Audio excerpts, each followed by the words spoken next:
Hello and welcome back once again to Steven Sir Makes It Easy, where me, Steven Sir, tries to make your life a little bit more simpler with concepts concerning accountancy and finance. Before I get started with the task for the day, very quickly a few reminders. You can connect with us on our Facebook page, our Instagram ID, as well as the Twitter handle. And the most important one is the Telegram channel given above. If you have not installed Telegram on your mobile phone and you are a subscriber of the channel, it's my request, please get connected to the Telegram channel above, join it, so that this particular Telegram channel is used for official communication to inform you, to update you about the lectures that will be premiered the next day, as well as the most important thing, the PDF of the question and answer, whatever is coached and tutored on this particular platform will be shared at the end of that particular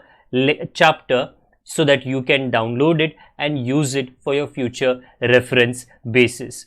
Also, if you do intend to purchase the textbook from which the necessary questions are explained during the various lectures, the purchase link is provided in the description of every lecture. And most importantly, if you have missed out the past tense, that is the last lecture, there is an I button given above. Please click it, watch that particular lecture, and then you can come here.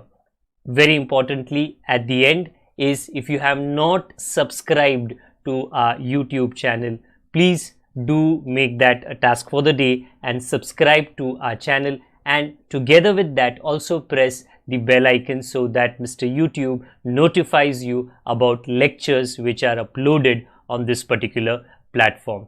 That's as far as the reminders are concerned. Let me get started with today's lecture. Hello and welcome back to Steven Sir Makes It Easy, जहाँ पर आज हम labour cost, ये आपको costing के subject में depend करता है कि आप कौन से स्टैंडर्ड में हो, क्योंकि अलग अलग कोर्सेज में अलग अलग लेवल्स के ऊपर लेबर कॉस्ट को इंट्रोड्यूस किया जाता है। ओके, हमने हमारे पिछले लेक्चर्स में जो लेबर कॉस्ट के साथ ही कनेक्टेड था, दो मुद्दे हमने सीखी है। एक टाइम कीपिंग होता है, दूसरा टाइम बुकिंग। इसमें मैं कोई रिविजन नहीं दे रहा क्योंकि वो खुद अलग कॉन्सेप्ट्स थे और उसका एक्सप्लेनेशन इसके पहले के लेक्चर्स में हो चुका है। आज हम हमारे गाड़ी को थोड़े और आगे लेकर जाते हैं और आज हमारा ध्यान पेरोल के कैलकुलेशन पे होगा। सिंपल सी बात, पेरोल का मतलब क्या है? जैसे आप जब एक स्कूल में थे, आपको एक रोल नंबर दिया जाता था क्योंकि आपकी कक्षा में मे बी 60, 80, 100 बच्चे रहेंगे, ताकि अलग अलग के कुछ लोगों के नाम तो सेम होते थे। तो उसी तरह जो वर्कर्स, वेरी इंपॉर्टेंटली, हम ऑफिसेज की यहाँ पर बात नहीं कर रहे हैं, जो वर्कर्स फैक्ट्री में काम करने के लिए आते हैं। इन ऑब्वियस है कि अगर कोई वर्कर फैक्ट्री में काम करने के लिए आने वाला है तो वो कोई MBA तो नहीं होगा, वो कोई ऑक्सफोर्ड, स्टैनफोर्ड यूनिवर्सिटी से, MIT यूनिवर्सिटी से पढ़ा लिखा बंदा नॉर्मली तो नहीं होगा। ऐसे लोग फैक्ट्री में काम करने के लिए जाते हैं जिन्हें या तो उनकी पढ़ाई का लेवल उतना ऊंचा नहीं हुआ है, तो एज अ वर्कर उन्हें फैक्ट्रीज में कोई ना कोई काम स्किल्ड या अनस्किल्ड मिल जाता है। इन लोगों का पेमेंट किस तरह किया जाता है? इन लोगों का किसी तरह से शोषण नहीं होना चाहिए। इन लोगों का किसी भी तरह से, जो इनके बॉस है, जो इनके मालिक है, इन लोगों का या इनकी मेहनत का गलत इस्तेमाल नहीं होना चाहिए। इनको पेमेंट सही समय पर और सही स्तर का, सही लेवल का होना चाहिए। इसके लिए हमारे पूरे देश में कुछ ऐसे कानून बनाए गए हैं जो ये पूरी कोशिश करते हैं कि इनके साथ में जो पेमेंट का मुद्दा है, खास करके क्योंकि ऑब्वियसली ये आते हैं, ये काफ़ी हद तक कोई दफ्तर में बैठे नहीं हैं, ये कोई कंप्यूटर के सामने काम नहीं कर रहे हैं। जो कोविड का समय चला, वहाँ से वर्क फ्रॉम होम उन लोगों के लिए एप्लीकेबल था जो दफ्तर या ऑफिस में काम करते हैं, क्योंकि इंटरनेट के द्वारा उनका काम हो जाता है। ऐसा जो ये मेरे पीछे है ना, उनके लिए एप्लीकेबल नहीं है, क्योंकि उनको फिजिकल उनको शारीरिक रूप में ओके अपने शरीर में उस जगह पर उस फैक्ट्री में उनको मौजूद होना चाहिए और मशीन्स के साथ में एकजुट होकर इन लोगों को मैन्युफैक्चरिंग में काम करना चाहिए। तो हम ऐसे वर्कर्स की और इनके पेमेंट की आज हम चर्चा करने वाले हैं और जो कानून हमारे देश में बनाए गए हैं इन लोगों को इनके इंटरेस्ट को सेफ गार्ड करने के लिए। आइए हम आज इस लेक्चर को आगे लेकर जाते हैं। पेरोल का मतलब क्या होता है? देखो भाई, वो लोग जिनका नाम जिनका जब भी काम करने के लिए आए थे उनका इन आउट का टाइम, क्योंकि नॉर्मली पेमेंट जो होता है वो किस बिना पर दी जाती है, ये अंडरस्टैंड करना बहुत बहुत इम्पोर्टेंट है। कुछ तो ऐसा डॉक्यूमेंट होगा जिसमें पूरा रिकॉर्ड रखा गया है कि जो लेबरर आया, जो वर्कर आया, कब आया और कब गया और दिन के दौरान उसने कितना काम किया। तो कोई ना कोई document just like what you see behind me definitely record रखता ही है, क्योंकि इट इज़ नॉट पॉसिबल कि आप लेबरर से पूछ तो सकते हो कि भैया पिछले सप्ताह, पिछले 10 दिन में, पिछले 1 महीने में आपने कितना काम किया, कितने घंटे काम किए। अभी 99% ज़्यादा पेमेंट के लिए वो तो ज़्यादा ही ऑब्वियसली आज बताएगा। हाँ, तो ऐसा बिल्कुल नहीं होना चाहिए। जो इसके पहले के लेक्चर्स में टाइम कीपिंग और टाइम बुकिंग में हमने ऑलरेडी सीख लिया है कि ये जो रिकॉर्ड होता है, आज का रिकॉर्ड, इसको किस तरह रखा जाता है। तो ऑब्वियसली एक अकाउंटिंग डिपार्टमेंट होता है। ये अकाउंटिंग डिपार्टमेंट लेबरर्स के आना जाना का पूरा रिकॉर्ड रखता है और जो भी वेज रेट होता है, हर प्रति घंटे का कोई ना कोई रेट रहता रहेगा, उसके साथ में मल्टीप्लाई करके इनका जो ग्रॉस इनकम होता है, ये बहुत इंपॉर्टेंट है जानना। जैसे अगर आप ऑफिस में किसी इंटरव्यू के लिए जाओ और आपका बॉस आपको बोले आपका ग्रॉस इनकम 25,000 है, बढ़िया है जी, अच्छा है, सुनने में भी बहुत अच्छा लगता है। बट जब महीने के आखिर में आपके खाते में पैसा आता है तो वो मे बी 22,000 है, 22,000। तो आप ये सोचोगे यार बोला था 25, दे रहा है 22, 3,000 किधर गायब होगी। देखिए, वो आपका ग्रॉस इनकम था और आपका नेट इनकम 22,000 है, बीच में कुछ डिडक्शंस हुए हैं।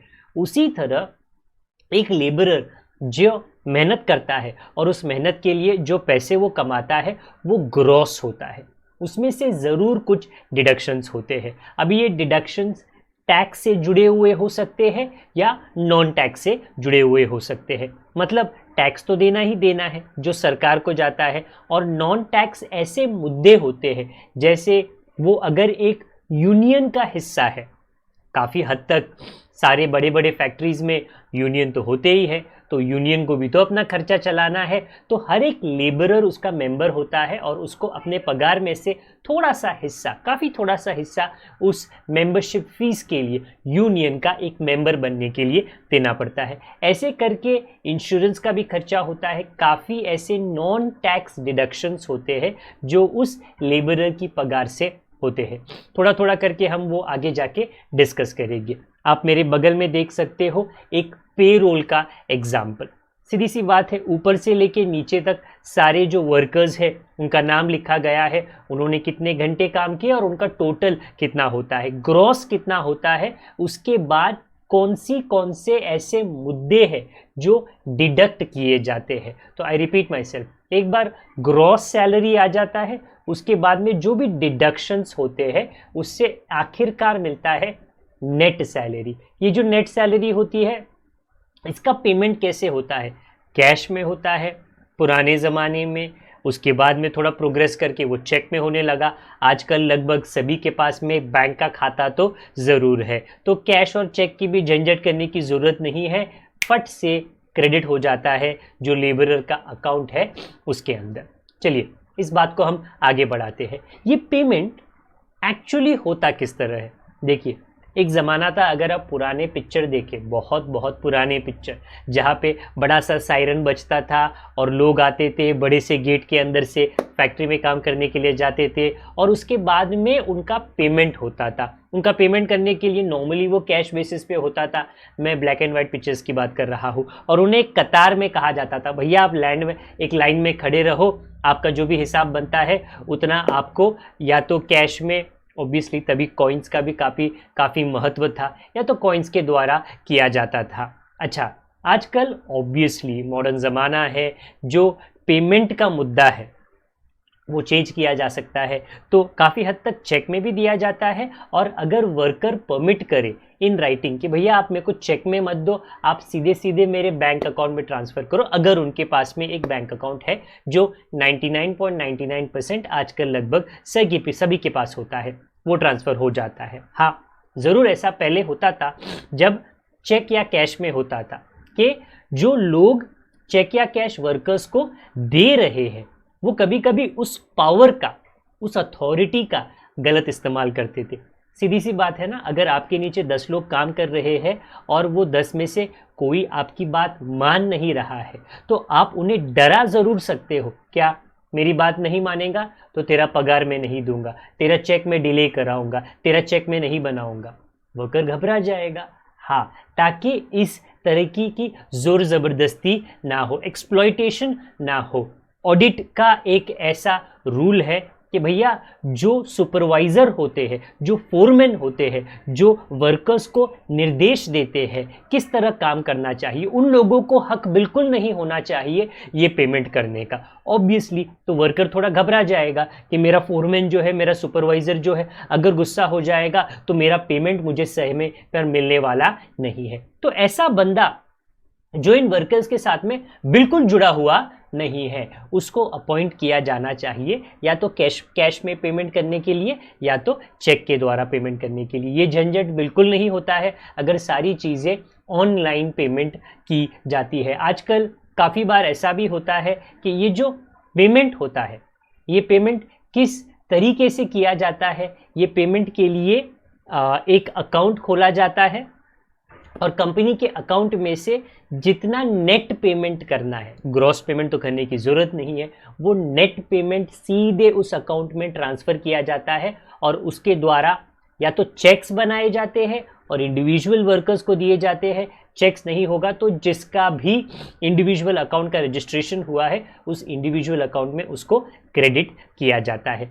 अकाउंट टू अकाउंट क्रेडिट किया जाना is the fastest and the safest way of paying any one, whether it is wages और वेदर इट इज़ सैलरी।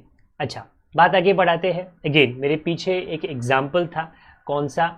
ये एग्जाम्पल है एक पेरोल का, जिसके अंदर अगर आपको नज़र आता है तो टोटल ग्रॉस सैलरी है, इसमें एक वर्कर को क्या क्या पे किया जाता है ये और डिटेल में अगर आपने टैक्सेशन का सब्जेक्ट लिया है तो उस सब्जेक्ट में आपको पढ़ाया जाएगा। बट यहाँ पर आप देख सकते हो एक बेसिक सैलरी होती है, एक डीए या तो उसको डीएनएस अलाउंस कहा जाता है, एचआरए, कन्वेयंस, मेडिकल, ऐसे करके अलग अलग एस्पेक्ट्स से जोड़कर ग्रॉस सैलरी मिलता है। और उसके बाद में एम्प्लॉई के टैक्स और नॉन टैक्स कुछ डिडक्शंस होते हैं जो किए जाते हैं और एंड में मिल जाता है ये वाला कॉलम जो है नेट पेएबल। तो ये जो अमाउंट होता है ना टोटल, ये अमाउंट सीधे से एक अकाउंट में ट्रांसफ़र किया जाता है और उसमें से या तो चेक या तो डायरेक्टली जिनके भी खाते में ट्रांसफ़र करना है उस खाते में उसको ट्रांसफ़र किया जाता है।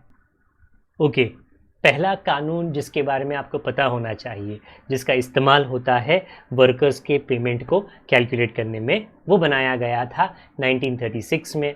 ऑब्वियसली ये काफ़ी पुराने कानून है बट इसमें अपडेट लेकर आए गए हैं, अमेंडमेंट्स जिसे कहा जाता है, जिसके वजह से आज का जो दुनिया है उसके कंपटीशन में या उसके थिंकिंग से या उसके इन्फ्लेशन जो भी इकोनॉमिक सिचुएशन है उसके हिसाब से इसका पेमेंट या इसके फेरबदल किए जाते हैं। सो पहला जो मुद्दा है वो है पेमेंट ऑफ वेजेस एक्ट 1936। इसमें क्या कहा गया है, ये सभी के लिए एप्लीकेबल नहीं है, प्लीज़ अंडरस्टैंड दैट।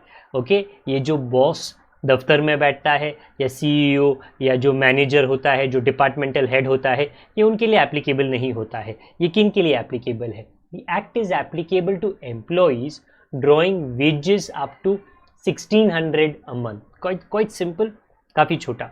ऐसे वर्कर्स के लिए ये एप्लीकेबल है जिनका पगार जो होता है, बेटर वर्ड है वेजेस, 1600 अ मंथ होता है. ओके, तो ऑब्वियसली ये कोई लाखों करोड़ की बात यहाँ पर नहीं हो रही है. ओके, जो इसमें इम्पॉर्टेंट पार्ट है वो मैंने हाईलाइट किए हैं, वो मैं पढ़ देता हूँ. आप ऑब्वियसली इसका जो PDF वर्जन है आपको लेटर ऑन मिल जाएगा.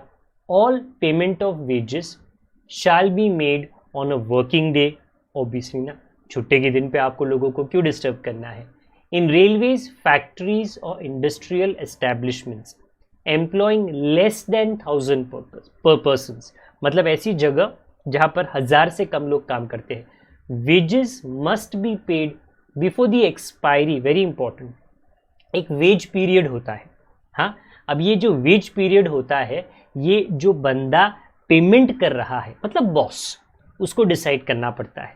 क्या आप एक हफ्ते के बाद में वेजेस दोगे, फोर्थ मतलब 2 हफ्ते के बाद में दोगे, या 21 डेज के बाद में वेजेस दोगे, ये डिपेंड करता है. अलग अलग कंट्रीज़, यूएस में अगर आप जाते हो तो यूएस में ये जो वीकली पेमेंट होती है काफ़ी प्रसिद्ध है, जहाँ पर आप सोमवार से शुक्रवार काम करो और शुक्रवार को आपको एक हफ्ते का पेमेंट वीकली बेसिस पर मिल जाता है. तो ये जो वेज पीरियड होता है, सबसे पहले इसको आपको डिसाइड करना है. हाँ, ऑब्वियसली ये ऊपर दिया गया है, नो वेज पीरियड शैल एक्सीड 1 मंथ. मतलब आप आपके वर्कर्स को ये नहीं बोल सकते 6 महीना तेरा वेज पीरियड है, उसके बाद में पेमेंट दूंगा. Obviously not. उन्होंने बोला भाई 1 हफ्ता, 2 हफ्ता, 3 हफ्ता, 1 महीने से ज़्यादा वो वेज पीरियड नहीं हो सकता. अब पेमेंट आप कब कब करोगे, आप यहाँ पे पढ़ लीजिए.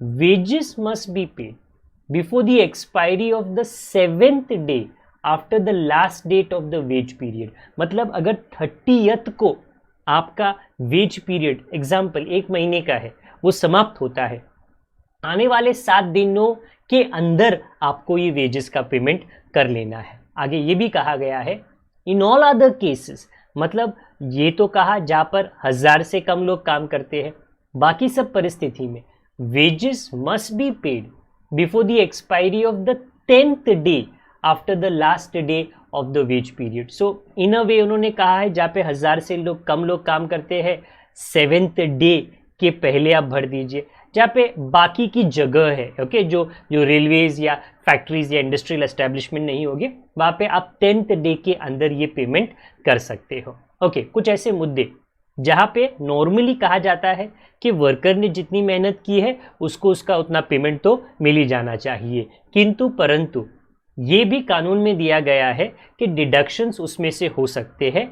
वो किसके लिए हो सकते हैं, कुछ सेंस चीज़ों के लिए, मतलब जिसका मतलब करता है कुछ वर्कर्स की गलतियों के लिए हो सकता है. ओके, यहाँ पे क्या कहा गया है, अगर वर्कर पे किसी तरह का फाइन लगता है, एब्सेंस फ्रॉम ड्यूटी, सीधी सी बात है, अगर आप महीने में छुट्टी मारते हो तो ऑब्वियसली आपका पगार में से कुछ ना कुछ तो कटेगा ही. उसके बाद में डैमेज टू और लॉस ऑफ गुड्स, अगर आपकी वजह से आपने फैक्ट्री का जो प्रॉपर्टी है उसको किसी भी तरह का डैमेज या नुकसान कराया है. हाँ, अगर एकोमोडेशन, कभी कभी ऐसा भी होता है ना कि बॉस जो होता है वर्कर्स को अकोमोडेशन देता है, ओके, कोई रूम देता है रहने के लिए. में भी हो सकता है कि अगर महाराष्ट्र के फैक्ट्री की बात कर रहे हैं और अगर वर्कर्स बाहर से आए हैं तो यहाँ पे कोई ना कोई रूम को वो रेंट ज़रूर करेंगे. अगर बॉस उनको देता है तो बॉस उनको क्या बोलेगा, भैया मैं देता हूँ, कम रेट में दूंगा, हाँ, पर आपके पगार में से वो मैं डेफिनेटली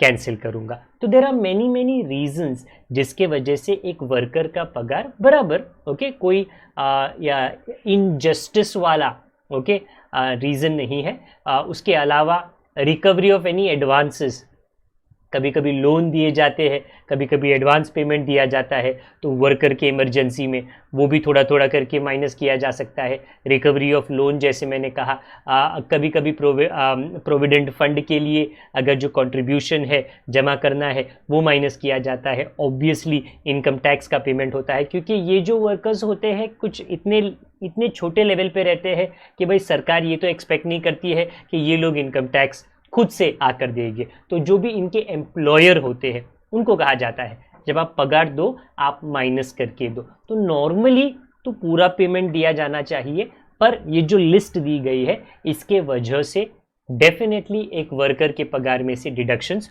हो सकते हैं। तो ये तो वो चीज़ें हो गई जिससे आप वर्कर्स के पेमेंट का कैलकुलेशन कर सकते हो। दूसरी बात, मिनिमम वेजेस एक्ट 1948, ये क्या होता है? अगेन, वर्कर्स के मेहनत को, वर्कर्स को एक्सप्लॉयटेशन से बचाने के लिए ये मिनिमम वेजेस एक्ट बनाया गया था। अब ये मिनिमम वेजेस एक्ट का मतलब क्या होता है कि जब कोई भी वर्कर एक फैक्ट्री में काम करता है, वो कोई भी लेवल पे या कोई भी दर्जे का काम करे, ओके, उसको इतने कम से कम तो पगार मिलनी ही चाहिए, उससे कम उसको नहीं मिल सकता। मतलब एक बॉस ऐसा नहीं कह सकता है कि देखो 2 लोग थे, पहला वाले ने मेहनत बहुत किया है, मैं तो उसको 500 रुपये दिन का दूंगा, दूसरा वाला तू तो ऐसे ही बैठा हुआ था या तूने कम मेहनत की है, मैं तो तेरे को 2 ही रुपया दूंगा। ऑब्वियसली ना, इट साउंड्स एब्सोल्युटली बकवास। हाँ, तो अगर मेहनत हुई है, कम हुई रहेगी, ज़्यादा हुई रहेगी, बट एक वर्कर को इतना तो पता होता है, देखो भाई मुझे मिनिमम कम से कम इतना तो मिल ही जाएगा। जैसे अगर एक सेल्समैन एक शोरूम में काम कर रहा है, देखिए उसको एक फिक्स्ड मिनिमम पगार होता है और उसको कमीशन भी होता है।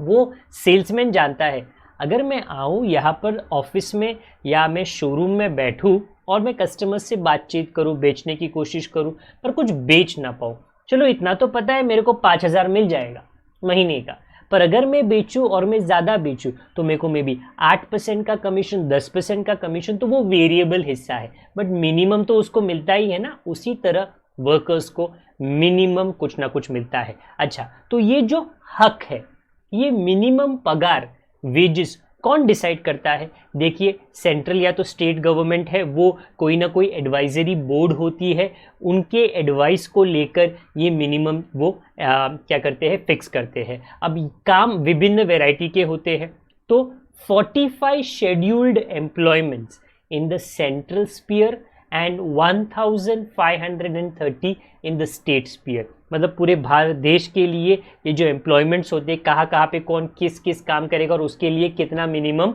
पगार होना चाहिए, ऐसे 45 है पूरे भारत देश में। और स्टेट्स को भी ये हक दिया गया है क्योंकि ऑब्वियसली फैक्ट्रीज जो होते हैं ना, वो हर स्टेट में अलग चेंज होते जाते हैं, तो ये जो मिनिमम का चक्कर है ना, ये भी थोड़ा थोड़ा चेंज होते जाता है depending upon the circumstances and the situations prevailing in that particular state. तो एक मिनिमम बेसिक वेज तो मिलता ही मिलता है, ओके, मतलब वो होता है लाइक रोटी कपड़ा मकान। और दूसरा जो एक्स्ट्रा एड ऑन पेमेंट मिलता है उसको कहते हैं वेरिएबल डीएनएस अलाउंस, VDA। ये क्यों दिया जाता है? क्योंकि consumer price index number, very quickly, ये कंज्यूमर प्राइस इंडेक्स नंबर क्या होता है? वेल, आपने एक्सपीरियंस तो किया होगा, आपके मम्मी पापा ये ज़रूर बोलते रहेंगे कि भाव बढ़ रहा है, इन्फ्लेशन, प्रगति नहीं हो रही है, मैं उसकी चर्चा नहीं कर रही हूँ। हाँ, बोल सकते हो कि प्राइजेस में प्रगति हो रही है, कि भैया जो हम मार्केट में जाके खाने पीने का सामान खरीदते हैं वो महंगा महंगा महंगा होते जा रहा है। तो अगर पगार उतना ही रहे तो एक वर्कर कैसे अपना रोज़ का गुजारा करेगा? तो उसका बेसिक पेमेंट उतना ही रखा जाता है, बट जैसे ही ये कंज्यूमर प्राइस इंडेक्स नंबर बढ़ता जाता है तो उसी तरीके से उसको एक एक्स्ट्रा पेमेंट किया जाता है बेसिक के ऊपर, जिसको कहा जाता है वेरिएबल डीएनएस अलाउंस। ओके, हाँ, उसकी वजह से तो अगर चीज़ें महंगी हो रही है वो उसे अफोर्ड ज़रूर कर पाएगा। ओके, तो पूरे भारत देश में सेंट्रल के नीचे ऐसे 45 स्पीयर्स या एरियाज़ आते हैं और हर स्टेट को 1530 अलग अलग एरियाज़ के ऊपर मिनिमम रेट का क्या दिया गया है, एक अथॉरिटी दी गई है। ओके, अभी यहाँ पे क्योंकि ये विभिन्न स्टेट्स में अलग अलग हो सकता है क्योंकि सर्कमस्टांसेस एंड प्राइस फैक्टर्स अलग अलग रहते हैं, पूरे भारत देश के लिए एक कुछ कानून बनाया गया है कि भाई इसके नीचे आप पेमेंट नहीं कर सकते हैं। The minimum wage level fixed at 35 per day, ₹35, एक दिन का, मैं महीने की बात नहीं कर रहा, एक दिन का, and has been revised periodically और लेटेस्ट 2004 में सेंट्रल एडवाइजरी बोर्ड के सुझाव के तहत इसको 66 रुपीज पर डे बनाया गया है। आई रिपीट माई सेल्फ, एक डे के काम का मिनिमम 66 रुपीज़ मिलता है। आप में से काफ़ी बच्चे ये भी बोलते रहेंगे कि सर मतलब मैं नसीबवान हूँ कि मेरा जो पॉकेट मनी है वो तो इससे ज़्यादा है। देखिए भाई, हर एक की अपनी अपनी किस्मत है। वर्कर्स जो होते हैं ना, इसके लिए आपके टीचर्स आपको बोलते हैं पढ़ाई करो, ताकि इस लेवल पे आप ना रहो और आप अपने ऐसे लेवल पे जाओ कि भाई आपका पगार आप डिसाइड कर सको, आप इन्फ्लुएंस, आपकी पढ़ाई, आपका एक्सपीरियंस कर सके। यहाँ पे ऑब्वियसली ऐसे वर्कर्स की बात हो रही है जिनकी because of maybe being uneducated और maybe not being experienced enough, तो इसके लिए ऐसे कायदे बनाए गए हैं। तो ये जैसे ही क्या करते हैं, अपडेट किया जाता है, ये 66 रुपीज़ डिपेंडिंग अपॉन जो वेरिएबल फैक्टर इसके अंदर बढ़ना चाहिए वो ऑब्वियसली अपडेट किया जाएगा। तो ये तो था मिनिमम वेजेस एक्ट के बारे में। उसके पहले था हमारा पेमेंट ऑफ वेजेस एक्ट। आखिरकार हम पढ़ने वाले हैं पेमेंट ऑफ बोनस एक्ट 1965, क्योंकि आप में से काफ़ी लोगों ने ऐसा एक्सपीरियंस ज़रूर किया रहेगा कि सर जब भी दिवाली आती है, जब भी कोई बड़ा त्यौहार आता है, जो ट्रेन का स्टाफ होता है, रेलवेज़ का स्टाफ होता है, जो बीएसटी का स्टाफ होता है, कोई ना कोई हड़ताल करता है अपने बोनस को लेकर कि हमको बोनस नहीं मिल रहा है, हमको बोनस कम मिल रहा है, और उसके वजह से यातायात में तकलीफ होती है क्योंकि ये लोग हड़ताल कर देते हैं। तो ये बोनस के बारे में क्या लिखा गया है, क्या दिया गया है, आइए इसके ऊपर थोड़ी चर्चा करें। इसके आगे जो आप प्रैक्टिकल क्वेश्चंस करोगे ना, उसमें यहाँ पर जो भी नंबर्स दिए गए हैं वो नंबर्स, वो परसेंटेजेस आगे काम आने वाले हैं। ओके, यहाँ पे क्या कहा गया है, एवरी फैक्ट्री, ये कानून किसको है, बोनस एक्ट 1965 किसको लागू करता है, every factory as defined under the factories act 1948। Now this is very important to know. क्या सर ये फैक्ट्री कौन है, किस जगह को फैक्ट्री कहा जाता है? देखो भाई, कहाँ पर भी अगर मैन्युफैक्चरिंग हो रही है उसको फैक्ट्री कहा जाता है। अगर 10 लोग तक काम कर रहे हैं पावर के हेल्प के साथ, मतलब जहाँ पर इलेक्ट्रिसिटी है, या 20 लोग काम या उससे ज़्यादा लोग काम कर रहे हैं without the aid of power, क्योंकि यहाँ पे वो एग्जैक्टली दिया गया है। इन जगहों को 10 से ज़्यादा विद पावर, 20 से ज़्यादा विदाउट पावर, आप क्या कह सकते हो कि ये एक फैक्ट्री है। और यहाँ पर पेमेंट ऑफ बोनस एक्ट 1965 मतलब पगार के अलावा एक साल में एक बार तो एटलीस्ट बोनस लोगों को मिलना चाहिए। ओके, इसके अलावा ये भी कहा गया है बट ये फैक्ट्री में एक माइन नहीं होता है, एक mobile unit of an army नहीं होता है, running shed, hotel, restaurant, eating place, computer unit, यहाँ पे ऐसा सोचा गया है कि किसी भी तरह का उत्पादन, मैन्युफैक्चरिंग नहीं होता, इसके लिए उसको फैक्ट्री नहीं कहा जाता है। बाकी की सारी जगहों पर जहाँ पर किसी न किसी तरीके का मैन्युफैक्चरिंग होता है उसको फैक्ट्री ज़रूर कहा गया है। ओके, आगे जाते हैं।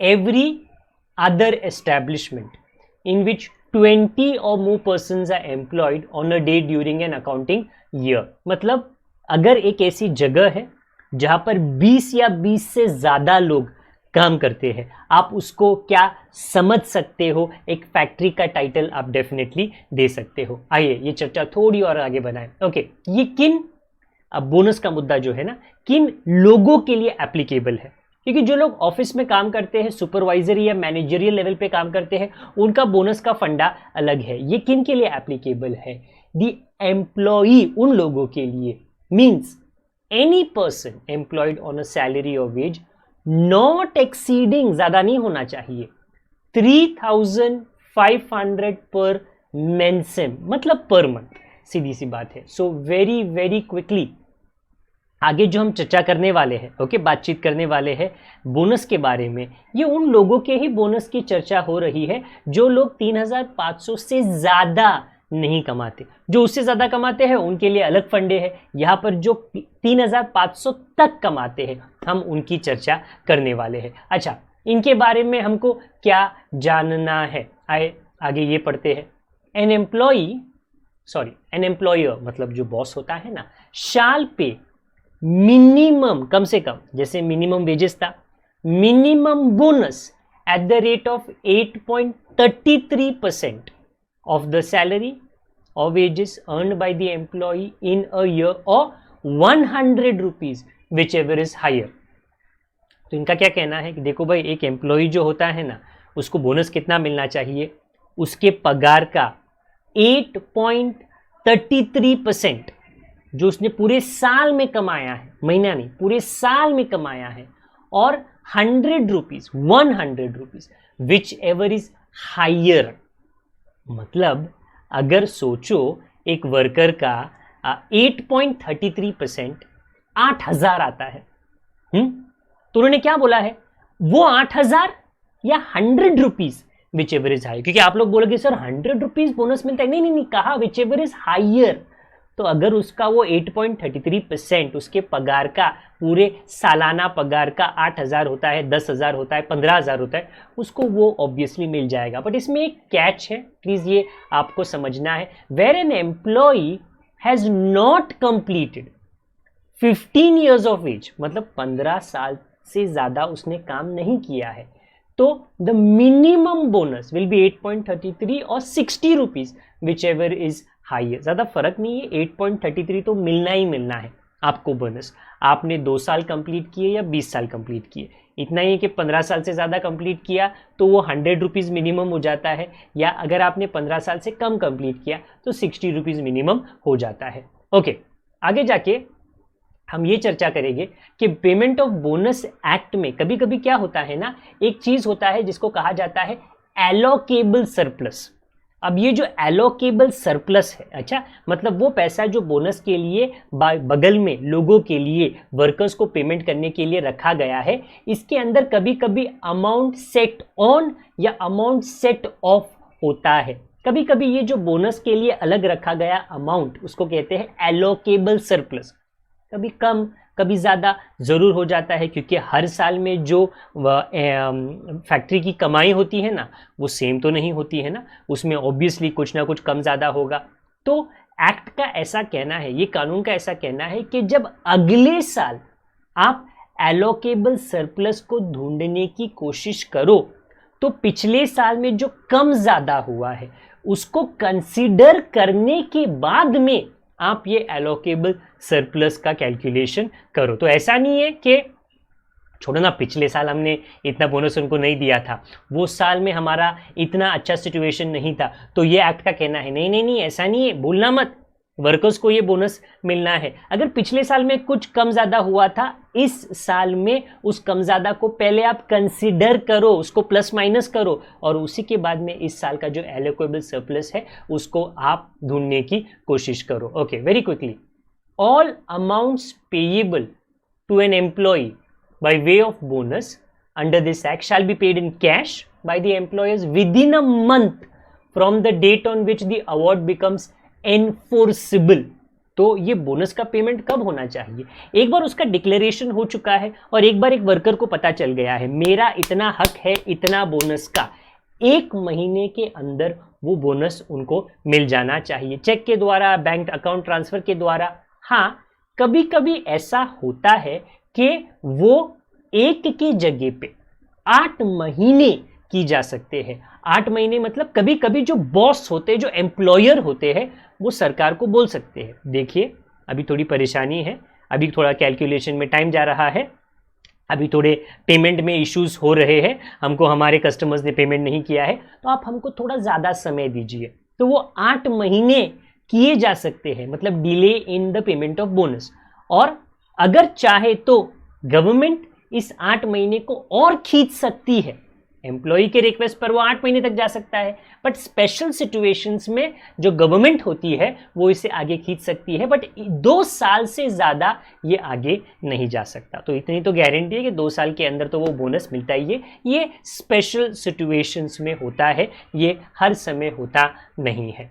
आखिरकार सबको बोनस मिलने का हक है, अगर कुछ गड़बड़ कुछ लोगों ने किया, हाँ, तो इन लोगों को बोनस ऑब्वियसली नहीं मिलने वाला। किन गड़बड़ के कारण? मतलब अगर कोई वर्कर है एक फैक्ट्री में, उनको इन चीज़ों का ख्याल रखना पड़ता है ताकि उनको उनका बोनस सही समय पर मिल सके। ओके भैया, आपको कोई किसी तरह का फ्रॉड नहीं करना है, ऑब्वियसली फ्रॉड किया होगा तो पहले तो आपको काम से निकाल दिया होगा।